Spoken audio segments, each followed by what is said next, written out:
दलित समाजाच्या व्यक्तीची मदत करत असताना हा प्रसंग त्यांच्यावर आला।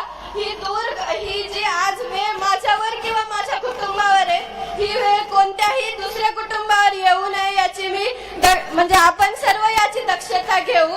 आणि जसे काल आभाळ आलते, हा सूर्य झाकला होता, आज ऊन पडलंय, हा सूर्य आज आपल्याला आणखी दिसतोय, पण माती आड गेलेले माझे वडील हे मला नंतर कधीच नाही दिसणार। आणि त्यांचे हे बलिदान आपण व्यर्थ न जाता तुम्ही सर्व म्हणजे आपण सर्व एक आहोत, तुम्ही पण सर्वांनी एक या, माझ्या सोबत राहा, माझ्या कुटुंबासोबत, आणि माझ्या वडिलांना न्याय मिळवून द्या। आणि हा लढा आपण सर्वांनी एकत्र घेऊन पुढे जाऊ। आणि जो हा अन्याय होतोय आज, हा अन्याय पुन्हा न होऊ नये म्हणून आपण या लढ्यात एकजुटीने एकामेकाच्या खांद्याला खांदा देऊन समोर जाऊ।